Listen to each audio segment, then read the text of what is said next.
Look, I just found the most disturbing story I've ever read. The story of Raymond Fernandez and Martha Beck, the Lonely Hearts Killers. The story is crazy, and it starts off with Raymond, who was born in December 1914 in Hawaii to Spanish parents. Now, he served in Spain's merchant marines and was a British intelligence officer during World War II, where he left. He left the military and wanted to move to the United States because he was looking for work.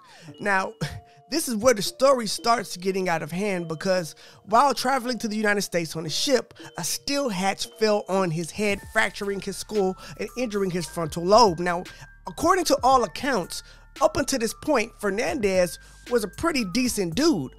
And it may be, and experts and people who are familiar with the story attribute this moment in time to being where things go left.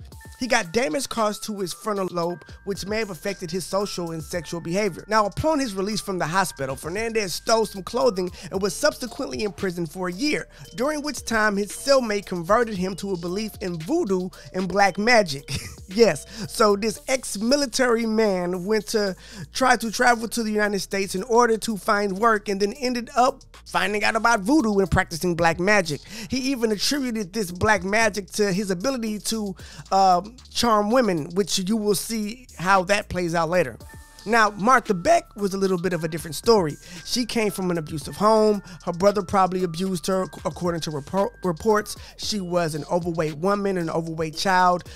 She left home at 10 to join the circus, and shortly after, later on in life, ended up having 2 kids with no fathers and struggling to find a job. Now, being unemployed and a single mother, she started getting into fantasy novels in the fantasy world and reading magazines, and started writing her only Lonely Hearts ads in 1947, which Raymond Fernandez answered. Now, the Lonely Hearts ads is something like a Craigslist ad where you would post up, or like those newspaper ads where you would post up, hey, I'm looking for A, B, and C. I'm a sexy fine woman, and I'm 24, and I'm looking for a man who can do A, B, and C. It's one of those things, right?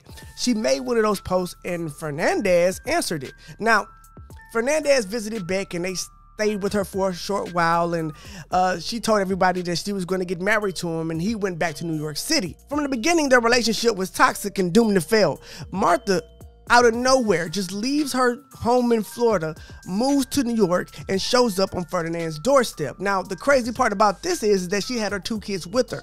Shortly after realizing how madly in love Martha was with him, Fernandez told her exactly what he was into, which was murdering people, and she told him that she was down to be a part of it.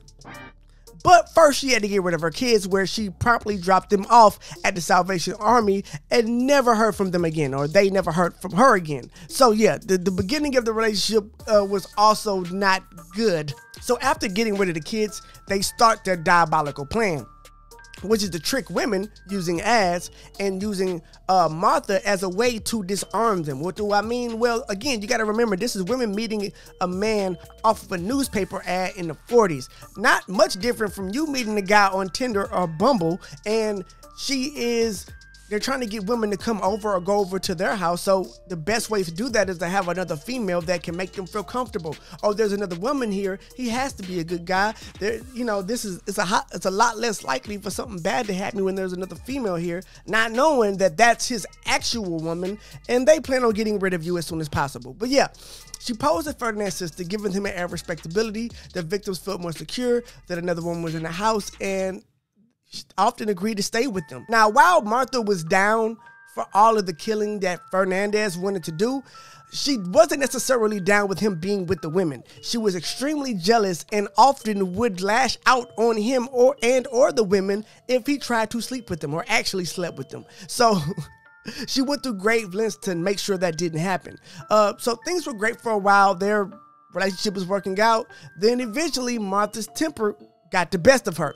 In 1949, the pair committed 3 murders for which they were later convicted. Jeanette Fay, who was 66, became engaged to Fernandez and went to stay at his Long Island apartment. When Beck got caught in bed with Fernandez by Martha, she brutally attacked Fay's head with a hammer in a murderous rage. Now, that's not funny, but that's what happened. Fernandez then strangled Fay, and Fay's family became suspicious when she disappeared, and Fernandez and Beck fled. So again, this is Martha's temper getting in the way, and she's the one that eventually gets them caught. So Beck and Fernandez traveled to Byron City Road in Waoning Township, Michigan, a suburb of Grand Rapids, where they met and stayed with Delphine Downey, a 28-year-old widow with a 2-year-old daughter. Yes, this is where it gets even worse. On February 28th, Downey became agitated, and Fernandez gave her sleeping pills to calm her. The daughter witnessed Downey's resulting stupor and began to cry, which enraged Beck. So the daughter is watching her mom basically be drugged by this guy and is, apparently not happy about it and crying and being frustrated with the baby crying and not being much of a mother herself. Beck did the only thing that she knew how to do, which was choke the child just a little bit, but didn't kill her. Fernandez thought that Downey would become suspicious if she saw her bruised daughter, so he shot the unconscious woman. So because of what Martha did, Fernandez had to step up and do something, because apparently this woman wasn't going to be okay with these bruises being on her daughter. Now, the couple then stayed in Downey's house for several days. Now, you got to remember, at this time, the baby's still around. And again, the baby is crying because now the mother isn't around and there's 2 strangers with her. So what do? They drown the child in a basin of water. They buried the bodies in the basement, but suspicious neighbors reported the Downey's disappearances, leading the police to arrive at the door on March 1st, 1949, and arrest Beck and Fernandez. Raymond Fernandez and Martha Beck were eventually labeled as the Lonely Hearts Killers, and they were convicted of 1 murder and are known to have committed 2 more, and were suspected of having killed up to 20 victims during a spree between 1947 and 1949. Now, they eventually confessed to only 1 murder. They would not claim the other 20 that they're suspected of, and even after they confessed, they tried to go back and say, no, we didn't mean to say that or whatever, and Fernandez tried to say that his confession was only to protect Martha. But at the end of the day, this is a sad story. You have a woman who was swept off her feet by the man of her dreams and influenced to commit heinous crimes. You have a man who, by all accounts, probably was a normal, pretty good dude at some point and got hit on the head by, a piece of a ship and pretty much got his frontal lobe injured and became a serial killer, which had the ability to influence this woman. I think that Martha is definitely like the victim in this story, though. She knew exactly what she was doing. She participated in it, and hell, she threw her kids away at the first chance she got. But even with that being said, you can't erase the fact that her childhood probably was traumatizing as hell. She went through a lot. Hell, she joined the circus at 10. That's not even something that happens in life anymore.